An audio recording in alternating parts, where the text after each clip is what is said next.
This wasn't bravery. This was exhaustion. I picked up the microphone not because I wanted to sing, but because I was tired. Tired of running, tired of hiding, tired of being the person who always had a reason not to. The music was already playing, the room was already watching, and I was already holding the microphone. So I opened my mouth and I sang. The first note came out wrong. Not terrible, just human. Shaky, uncertain, real. I wanted to stop. I wanted to laugh it off and hand the microphone to someone else. But I didn't. I kept singing. Not well, not confidently, just honestly. And something strange happened. The room didn't laugh. They didn't cringe. They just listened. Halfway through the first verse, I realized what I was actually afraid of. It wasn't judgment. It wasn't rejection. It was being accurately perceived. For years, I'd controlled how people saw me by showing them as little as possible. I gave them nothing to judge because I gave them nothing to see. But now they were seeing me. Not a curated version, not a filtered image, not a carefully managed performance. Just me. Imperfect, unrehearsed, undeniably present. And I couldn't take it back. I got to the chorus, and I stopped trying to sound good. I stopped thinking about my pitch, my tone, my technique. I just sang, like I was alone in my car, like no one was listening, except everyone was. And that was the point. I wasn't hiding anymore. I wasn't postponing. I wasn't waiting for a better version of myself to deserve this moment. I was just here, fully, messily, unapologetically. The song ended, the music faded, and for a second, one infinite, suffocating second, there was silence, complete silence. I stood on the small stage, microphone in hand, waiting for the reaction that would confirm what I'd always believed, that I didn't belong here, that I should have stayed hidden, that visibility was a mistake. But then they clapped, not politely, not out of obligation. They clapped. Someone whistled. My coworker shouted my name. A stranger at the bar raised her glass. And I felt it. Not pride, not relief, but something deeper. Something I didn't have a word for. The feeling of being seen and not destroyed by it. The feeling of existing in a room and not needing to apologize for it. The feeling of being visible and still being okay. I walked back to my seat. My hands were still shaking. My face was hot. I wanted to disappear into my phone, deflect with a joke, minimize what had just happened. But I didn't. I sat down, I smiled, and I let them congratulate me. I let them see me receive their praise instead of batting it away. I let the moment be what it was. Not perfect, not life-changing, just real. I stayed until the bar closed.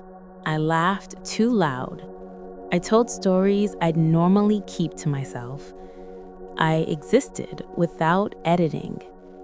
And when I finally left, walking home through empty streets at 2 a.m., I realized something that made me stop in the middle of the sidewalk. I'd been waiting to feel different before I acted different, waiting to feel confident before I was visible, waiting to feel worthy before I took up space, waiting to feel ready before I started living. But that's not how it works. You don't feel it first. You do it first. And then maybe the feeling follows. Or maybe it doesn't, and you do it anyway. Life didn't transform overnight. I didn't wake up a different person. I didn't suddenly love my body or feel confident in every room or stop doubting myself. But something had changed.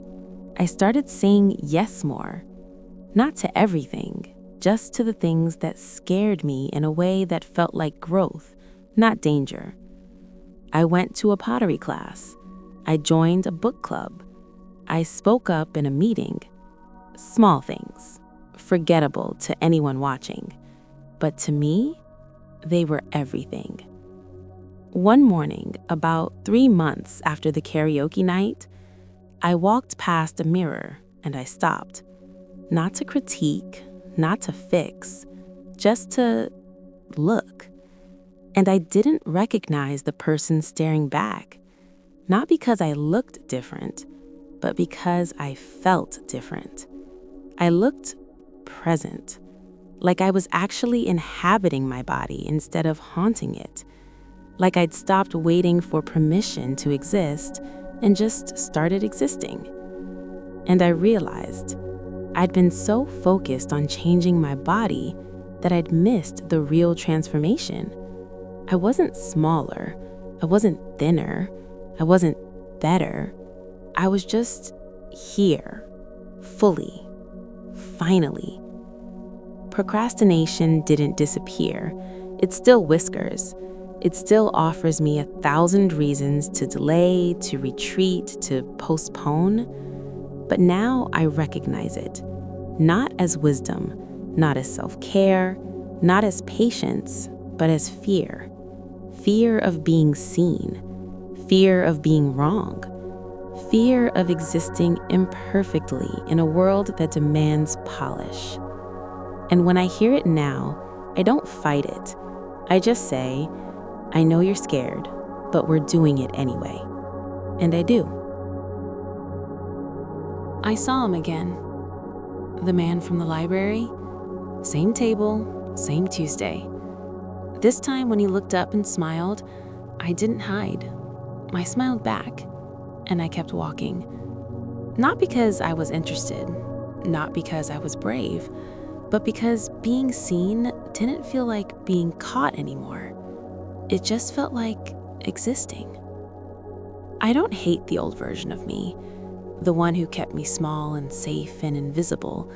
She did what she thought she had to do. She protected me the only way she knew how. But I don't need her anymore. And letting her go felt less like freedom and more like grief, because she was me for years. And saying goodbye to her meant accepting that I'd lost time I could never get back. Years I spent waiting, hiding, postponing. But I couldn't change that. I could only change what came next. Discipline wasn't what I thought it was. It wasn't punishment. It wasn't deprivation. It wasn't forcing myself to do things I hated.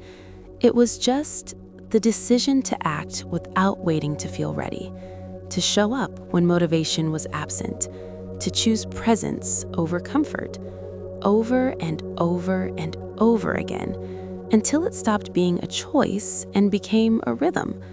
Not because it was easy, but because it was mine. Looking back, I can see it now. The year didn't change me. It just revealed what was already there. Underneath the fear, underneath the delay, underneath the story I'd been telling myself about who I was and what I deserved. I wasn't waiting to become someone worthy of living. I was already worthy. I was already whole. I'd just been too afraid to believe it, too afraid to be seen believing it. Everything I thought I was waiting for had already been mine. The permission, the readiness, the right time. It was always there. I just kept postponing it, postponing myself. And the moment I stopped, the moment I acted without waiting to feel ready, everything shifted. Not externally, not dramatically, but internally, permanently. My mom called last week. She said, "You sound different." I asked her what she meant. She paused, then said, "You sound here." And I realized she was right. I wasn't distracted. I wasn't performing. I wasn't half present, half hiding. I was just there, in the conversation, in my life, in my body, finally. I didn't lose weight, not significantly.